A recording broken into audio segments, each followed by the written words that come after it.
Hello, everybody. My name is Renee, and I just want to thank everyone so much for attending our webinar this morning. It's called How to Adapt to Google's 2016 Paid Search Result Changes, aka the AdWords Shakeup. My name is Renee Zip, and I am the digital marketer and course assistant here at OSU's Professional Continuing Education, and I'll be facilitating this webinar today. I want to take a moment to point out the question chat box on the right-hand side of your screen. If you are having trouble hearing us, please use that space to let us know, and we can do our best to fix that. So I'm going to take a few moments and make sure everyone's hearing us right now.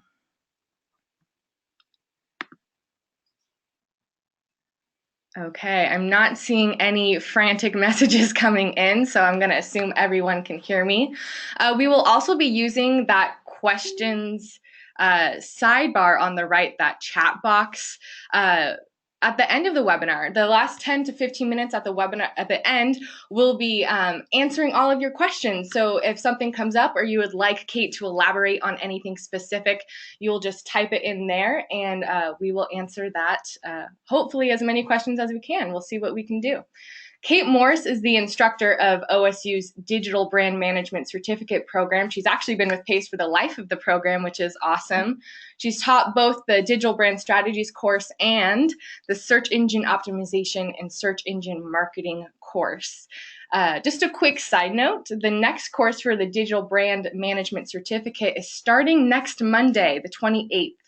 And it is taught by Hallie Jansen from the Oregonian, and will cover content marketing strategies and how to leverage different digital channels for your brand. On your screen right now, there is a URL, so if you'd like more information about that, you can check out that website. But anyway, let's get back to Kate Morris. She is truly a phenomenal marketer and communicator, and we are so happy to have her on board sharing her knowledge with us today. So on that note, take it away, Kate. Hey everybody, thank you so much, Renee. I am here to talk to all of you about the most recent Google search result change. And a lot of this, the general flow is just to let you know that this is not abnormal. Google changes things a lot, and in my I think it's 13, 14 years now of dealing with search engine marketing in particular, PPC, organic, all over the board. I've seen a lot of change. When I first learned what Google was back in the day, it looked vastly different from what it looks like today, the all-encompassing 10 blue links that everybody likes to talk about, the good old days of the 10 blue links. But if you think from a user's perspective, Google has done a lot of great things.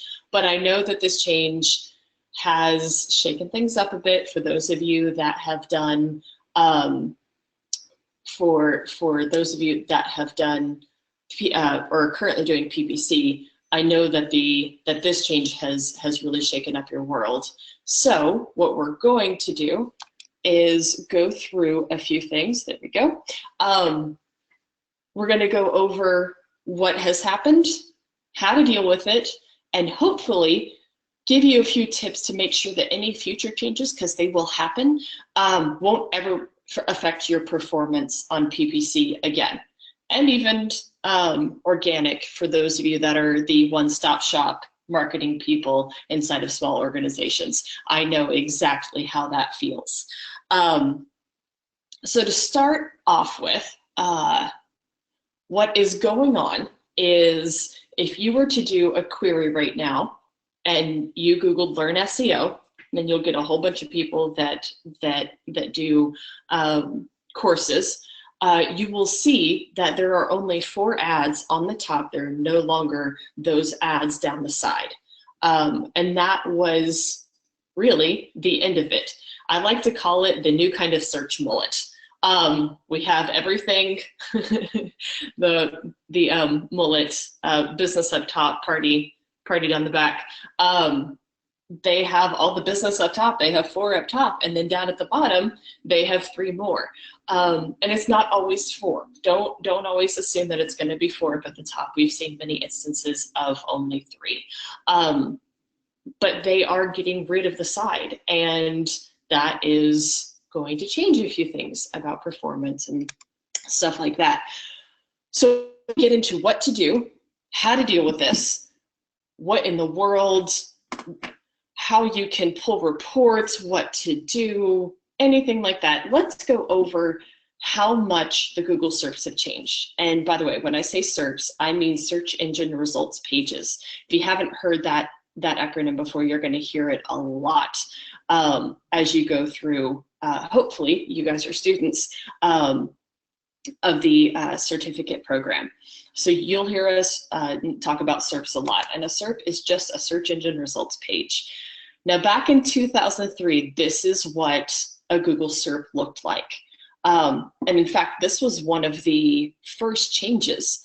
It used to be just absolute 10 links. And one of the first things they did right around 2003 was they started grouping some of the results by domain. So right up top for this search result, you can see that the .gov, I'm the National Institute of Health or something like that, whole bunch of acronyms I don't keep up with, but you can see that they have the second indented results. This just completely threw apart our world, because that second result most likely really truly ranked like number 9 or number 8, and because they were from the same domain, they started grouping them together and doing the indented. This sent a whole bunch of search marketers in a tizzy, trying to get multiple pages on the first page so that they would get all grouped up top. Google stopped doing that because of what we did, but this was one of the first shakeups. One of the second ones, right around 2006, we take this for granted today, was adding maps to the search results. And that having a picture of where something was located was just amazing. This was one of the first times we saw a new thing show up other than this blue link kind of thing. Come around 2007, we start dealing with what we call universal search. So this is when we started seeing news results, local, and video that are integrated, whereas before they had added news, but it was always up at the top. So now we start seeing, which, by the way, we still have today. If you look up something that has a topic that has related news, it'll be inside of the results if that is not exactly relevant to what you were searching for. Like this search was probably for George Bush. You probably wanted to know a little bit more information about him or the White House, but there was some news about him, so that was a little further down. So this again changed how the search results looked. Around 2008, if any of you have been around or remember the Google search results around that time, we used to have a 10-pack of local results. Then it became a 7-pack, and it has slowly dwindled and changed. Even local search within the SERPs have changed so many times. When we went from 10 and having all of these big old lists of local all the way down to 7, a lot of people worried about that one too, and I promise you, all of the local results are just fine now. Come around 2009, they started adding social. So social, 2009 is about when the world kind of started paying attention. I think all this started when Oprah tweeted. There was that big boom, and everybody finally started paying attention. Well, when Google and Twitter and Facebook still got along, which they don't anymore, Google would put tweets right up on top. And so everybody would just go full hog into tweeting with hashtags and certain keywords to see if they could get up in that top list. Now, you guys also know this is not around anymore.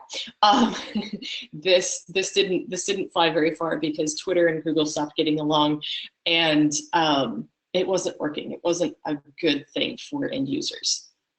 But one of the things we also started to see was rich snippets. This is when you started to see stars and prices. When you were looking at a product, you started seeing prices in the search results and stars for restaurant reviews and things like that.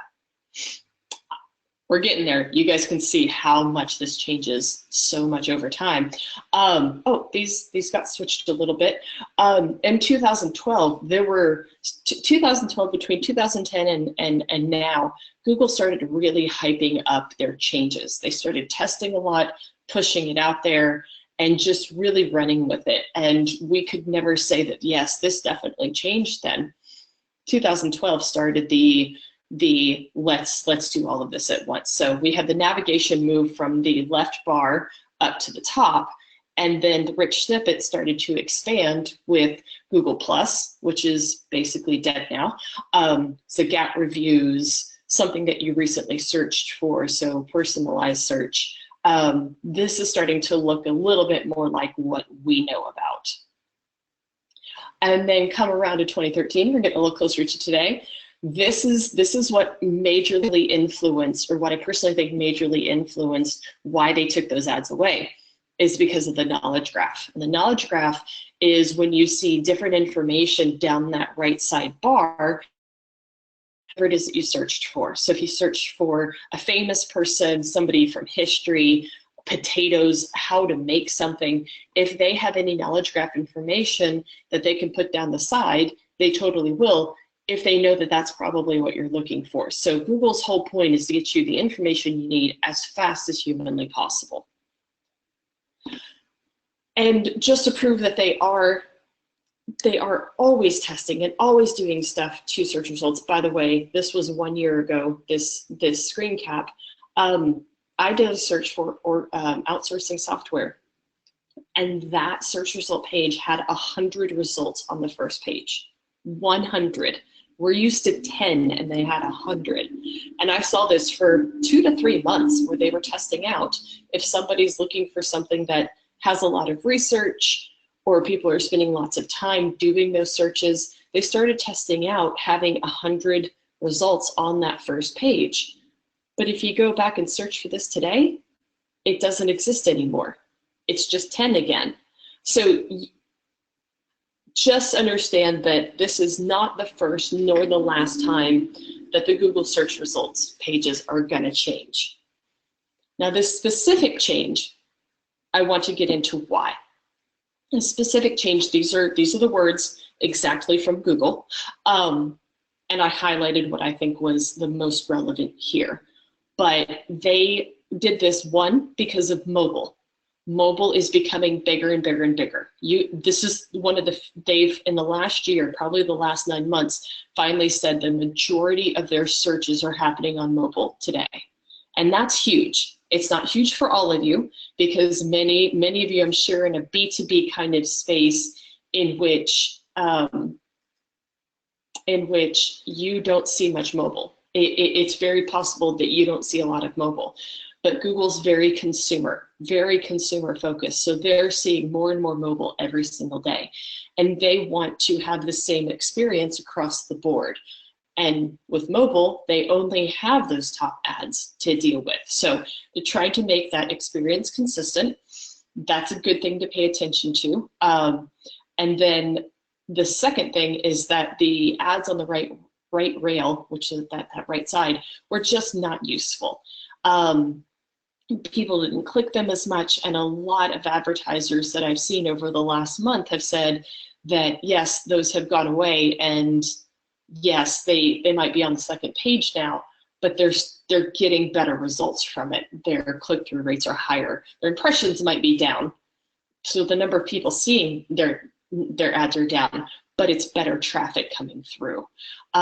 So this is why. This is why they did this, and trust me, they tested it a lot. So the next part I want to go through is the impact that the industry has seen. Now this is from a whole bunch of other people, and I have links to everybody that has seen those results. So to the blog posts that mention these charts, and to the companies that are actually doing the research.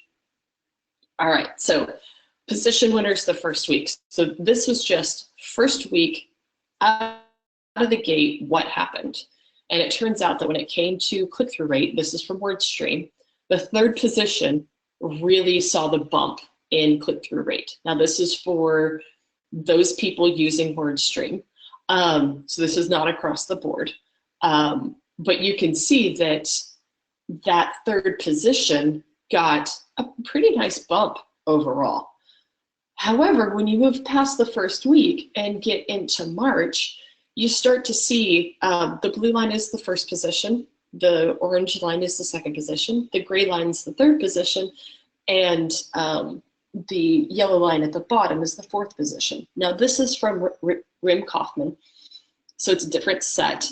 I'm going to bring this up again. Notice that all of these results are going to be different, and they're all going to be different from what you personally see. I'm going to make this point time and time and time again, that this is just what generally people are seeing, but it's not necessarily what you're going to see.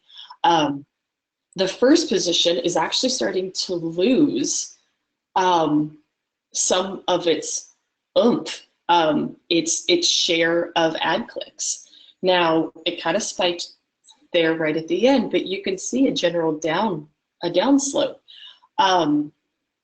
Number 2 position has a slight upslope. Number 3 in this case is actually fairly even. And number 4, of course, saw a giant rise, but that's not surprising. The 4th position got graduated from the right-hand bar over to the main search results, and it's just above the first organic result. So that's not surprising at all.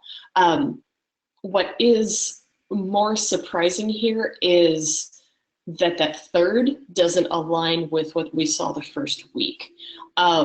So be aware, again, whatever you hear is happening may not apply to you specifically. Every industry, every company, every PPC account has its own unique traits. So definitely test for you, not for anybody else. So this is very, very interesting in the first position, but I don't trust this data because I think it's a lot of people testing, and I think probably give it another month or two and we'll actually see the impact, as opposed to a whole bunch of large PPC companies or companies that are doing PPC spend changing up things to test. I think we're in a very, very heavy test period. Someone else, this is a thread from Moz. Someone else, I was assigned this question. I answer questions inside Moz Q&A. They have actually seen that their AdWords is resulting in a lower price for third and fourth position. So wherever they're bidding on, they're seeing all of their competitors try to get to the third and fourth position. So everybody's lowering their price and lowering their price and lowering their price, trying to get to that third position. Everybody's trying not to be in the first and second position. So this is having kind of an interesting effect. Not what everybody expected from Google doing these things. Everybody was like, oh, they're trying to get more money by taking away so many different positions. In fact, in some instances, that's not what's happening. And Google has said, this is not actually about that. This is about having the best results for our users.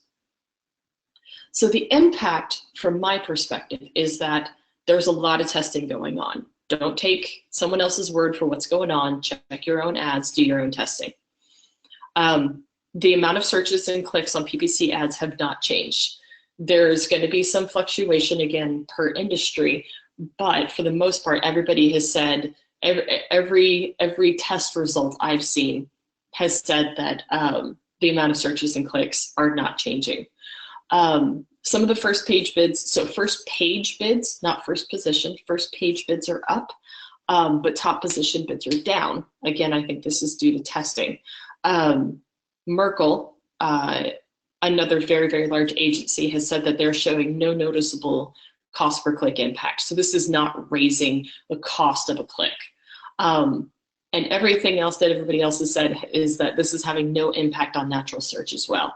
So because there's 4 of those positions inherently pushing down organic traffic, again, to those of you that are doing everything by yourself, This isn't seemingly having an impact on natural search traffic. Again, check your own data, but we're not seeing this. All right. So that's the what's going on, what's happening to everybody else. Now we're going to get to you. What do you do? How do you deal with this? So for this specific instance, one of the first recommendations is, of course, to start pulling some reports. Check your ad performance. There is a top versus other view inside of AdWords. I didn't want to give you a whole bunch of screenshots or tell you directly how to do it, but that URL there takes you to specifically how to do it from Google. And they have screenshots. They will tell you exactly how to pull that report. If your industry is cyclical, compare year over year to see if this time last year you're performing better, worse, what position is worked out well, all of that type of thing. If you're in a consistent industry where your traffic is consistent across the board, compare a time period before the start of February. All of this started to hit right around mid-February. I think it's February 17th. So if you're checking to see how this has impacted you, compare after that point to before that point. Assume that a normal response to this change is an increase in click-through rate and probably a lower impression count, unless you've consistently been #1 across the board. If you are consistently #1 across the board, you shouldn't see any change in impression count. This just changes how things look. It doesn't change the number of people searching. And I told you I was going to drill this into your brain. Beyond checking everything, the next thing to do is test everything. You saw earlier that the reports don't really line up. We're not seeing the same thing across the board, especially if you look over time. Some industries are seeing prices lowering, some of them are seeing them go up. Every industry and every search result page is different. So don't lower raise your bids just due to somebody else saying, oh my God, prices are lowering. That doesn't mean go and change your prices tomorrow or later today.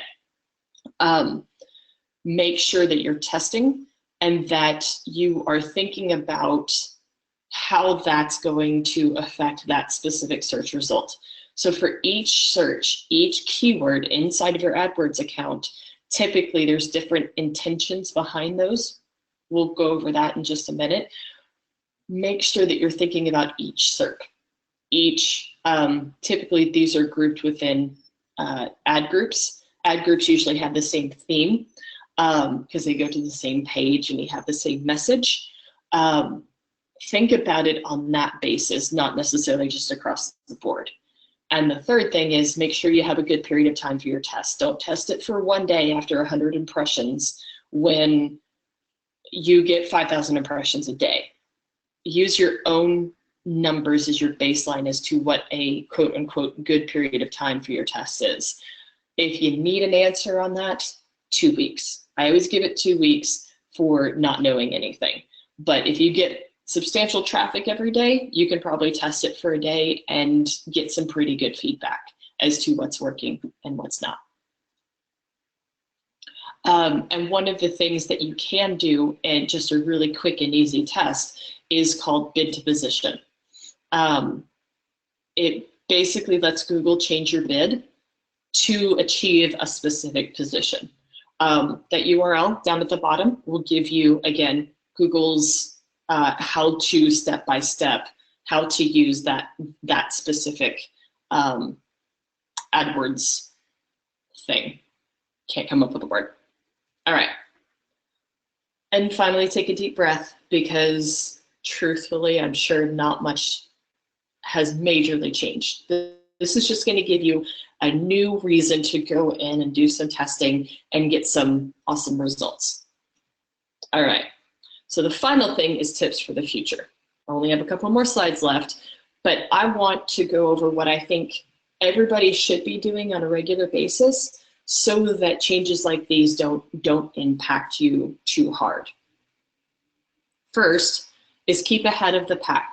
Twice a month, and when I say twice a month, I mean go in and schedule 2 days a month that are fairly spread throughout the month, and check the SERPs for a few of your top terms. You all know what your top terms are. The ones that bring you the most traffic, the ones that result in the best conversions. Go check those from an incognito window. See if anything has changed. If you get used to doing this and it's in your calendar, then you'll notice any tests going on. You'll see any changes. You'll also notice any new entrants into your area of the world. So that might give you a heads up on some competitive changes. Those usually change stuff much more than a search results page layout. Second thing is to change up the terms. So some of your terms will have an informational intent. And what I mean by informational intent is the user is looking for information. They're not looking to buy, they're not looking to fill out a form, they're purely looking for information. But those are great, very focused terms for you. You have other terms that are conversion intentions. So typically you'll see this in an e-commerce function with buy this, that kind of action word. Best is usually one of the, hey, I'm doing some research, but I'm kind of looking to buy pretty soon.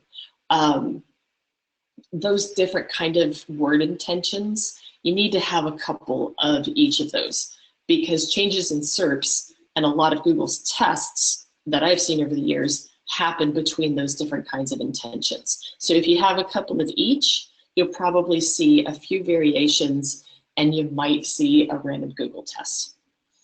And then pay attention, the last one is to pay attention to search results in your own searches as a consumer. So this is one thing I've gotten really good at seeing, is I search a lot. And I pay attention to everything I see. There was even one time that I noticed that Google was testing the color blue, like what blue they used for those header links. It was just slightly dimmer. And I went and looked at tons and tons of other screens that day to make sure I wasn't going crazy, but it was slightly dimmer.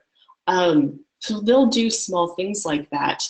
And Google will test by industry, and it might not be your industry. So if you're always searching, you're always kind of paying attention, you'll start to see these tests ahead of time. And as long as you're aware of it, things won't take you by surprise. And then the last thing is, of course, user testing. I always recommend doing a user test, a very in-depth one, once per year for any company. The things you want to know out of this that will impact stuff like what we're talking about today is you want to know how your users are searching for your products or services.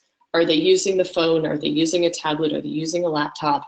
Ask them in person. We can look at the data all day, but if you ask people how they search on a regular basis and how they search for how they found you, you'll get really good information. And then the fact that Google changed this because of mobile is a big thing. It's a big thing in the fact that they were trying to make the experience consistent. That says a lot about how much they are putting into mobile search right now.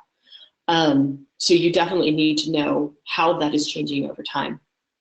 The second thing is, how long is their decision process? Do you have somebody that just searches and buys at the same time? There are certain products I do that for. Or do they have a longer lead time that is a B2B type situation with a corporate buy-in? Is it a bigger purchase? Do you sell major electronics items or very expensive shoes that people want to read reviews and get recommendations? So it takes them a little longer to look things up. Knowing that decision process lets you know what the funnel looks like and all the variations of the funnel, online and offline. That lets you know when about they're going to hit the search engines and what types of terms they're going to be using, and so which ones you need to be paying the most attention to. Be aware that we ask about phone, tablet, and laptop a lot right now. There are some things that are going to change some industries, maybe not yours, but are going to change some industries a lot in the next few years. One is virtual reality, and the other one is connected homes. I'm preparing myself and hopefully preparing all of my clients as well for the possibility that search is going to change again as homes get more and more connected. If that sounds something like you're going to be a part of, or think about if you sell some type of food. Imagine the day when our refrigerators have searchability; they're connected to the internet. That definitely that sorry, I had to look at a question. That definitely can impact how your sales are going to be and how people are going to be searching. Somebody typing in a question versus somebody saying a question or looking up a specific food product from the refrigerator and purchasing that's going to change a lot of things. And we don't know what it's going to look like. So just be on top of however people are going to be finding you. And don't assume that you know how people are finding you. Definitely ask. A lot of people put a lot of stock in email because it still works, but an open rate is not necessarily engagement. Trade shows work wonderfully for a couple of my clients. I mean, seriously, wonderfully, but they might not be for you. Print ads. What you're really going to want to focus in on is how do your customers get from offline to online? Understanding their frame of mind is very important to understand how they're going to search and what they're going to be looking for. And the more you understand that whole process, the more you can change your ads, the more you can figure out what position to be in. You can change your text, you can change your landing pages, because no matter what your position is in, position and bid are just one part of AdWords. The ad score is going to be much more important. So your relevance across the board of being the best result for those users is much harder to change, and you really have to be on top of it over time. If you can have the best ad score, you're going to be paying less across the board. So always keep up with what your users are doing, how they're finding you, and where they're going before getting to the internet. And I promise you, if you stay on top of search results, start paying attention, always know what your users are doing, you're going to be just fine now and in the future. And with that, that is the end of my presentation. So, okay, I will open up to questions. Feel free to. Thank you so much, Kate. What were you going to say? Feel free to. I cut you off. Oh, no, totally fine. Feel free to add questions to the questions area.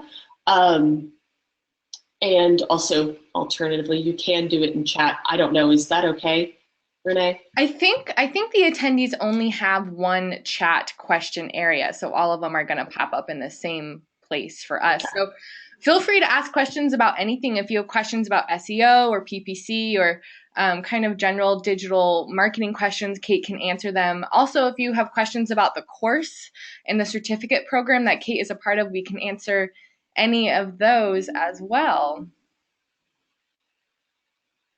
I am one of the instructors, so if you guys have any questions about how that runs and all of that, I can do my best to answer those. Pardon the swallowing if you hear that. I have to drink water now. Just to give you a brief overview, Kate co-instructs the search engine optimization and search engine marketing course, and that is one of 4 in our digital brand management certificate. And our digital brand management certificate is really just an online marketing course for people who are wanting a bit more digital savvy, whether you already have marketing experience and you're looking to advance your skills in the era of 2016, or if you're a small business owner and you're running your own website and own, PPC, SEO, digital campaigns. Or some people, they have no marketing experience and they're just trying to broaden their horizons. And this course is perfect because it's really based on your experience level. So if you are a beginner, you can come in and learn something and build on your skills, but what little you have, and we can definitely take you from nothing to being on your way to having a strong strategy. Or if you have some experience, you do get individual feedback from the instructors. And so that individual feedback will definitely advance your skills if you already have some savvy in that area. Yeah, I am a big fan of any of any of the people that have ever taken the course with me, the best way to teach is to get specific instances. So telling me what your company is, what challenges you're facing. A lot of students don't utilize the one-on-one conversations they can have with the instructors and asking questions. I always like to have all of the questions inside of the message board area so that everybody else can learn from it. But I have stayed in contact with a number of students and seen them take on new jobs and answered questions even after the course. So definitely love to help out anybody as we can. So we do have our first question. Yes. Dan Miles says, has this change gone into effect on his computer? He's seeing sponsored ads on the right-hand side. Kate, is that like a browser issue? Have you seen these? Yes, so they have said that there are a couple of specific industries that are still using the side ads, but for the most part across the board, I would say about 80–90% of instances you shouldn't be seeing those side ads anymore. But they have said that if it is in the best interest of their users, they will keep them there. It's just that for most searches, you won't see. And in fact, I'm going to, oh, no, I didn't want to do that, cancel. I'm going to try to show you guys. Let's see if I can do this. Give me just a second, because you still should be able to see my screen. Let's do OSU. Okay, OSU is the name of a video game, by the way. That doesn't count. Let's see. Jacket. I have the worst searches known to man, by the way. I'm really bad at this. So here's one. Somebody give me, Renee, give me something to search for. I can never think up things. Oh, you can search tie-dye vegan high heels. That's a good one. I don't know. I also can't spell tie-dye vegan heels. That would be hilarious. Okay, so you do see some sponsored on the side. The PLA ads, the product ads, are definitely going to show up on the side still. This is an old client. There we go. Okay, so you'll see the 4 here, and then you scroll down, and you'll see 3 more at the bottom. So in some instances, I'm sure you'll see it, but for the most part, you should see this 4 on top. Yeah, Dan just checked back in, and he said when he searched a different term, the right side ads went away. So it does seem to be industry specific. Yeah. We have another question. Kate, do you know anything about Google display ads and any changes that are up and coming in that digital marketing trend? Okay, so display ads have been around for years. They're actually not my favorites unless you're consumer focused and you get them very, very, very specific. If you turn on display ads inside of AdWords, they have a tendency to go a little crazy. You get a lot of impressions and very few clicks. I'm not going to say it's an up and coming digital trend. It's using the display network is not, it doesn't have the impacts this does. So in fact, if you use search partners inside of AdWords, sorry, Lily, this just reminded me of something. If you use search partners inside of AdWords, you usually get 2 options. You have just Google search, you can bid on just Google search, or you can add search partners. Search partners also have the sidebar ads. So this is only in Google. This change is only in Google search results. So you'll still see some right side ads in some of their search partners because of course the layout is entirely up to the partner. But for display ads, that is just one of those, it's been around, it can be brilliant for some people, it can be really bad for others. It's just a way to get some more some different types of traffic. So if you want to show up on different sites, use retargeting, things like that, it can be absolutely brilliant. But you have to be very, very, very specific with it. Otherwise, it can go a little crazy. Alrighty. So I'm not seeing any other questions pop in, but I did want to assure everybody that they will be getting a recording of this webinar in their email inbox sometime this afternoon. And I'll also pull out those URLs that are in the slide so that they'll be easy to access, so you don't have to search through the video and manually type in those URLs to find those resources that Kate gave to us. So I guess I'll give a few minutes to if anyone has any last questions. If not, just thank you so much, Kate. Thank you guys, and hopefully we'll see you in class. To those of you in the program right now, I'll be in the June course. So you just let me know if I can ever help anything. So yeah, it's the search engine optimization. I can't talk. Search engine optimization and search engine marketing course. I'll be one of the professors on that. So you guys, hopefully we will see you in there. If not, always let me know. Hit me up on Twitter at Kate Morris if ever you guys have questions. Well, thanks so much. Have a great day, Kate. Have a great day, everybody else. Awesome. Bye, guys. Bye.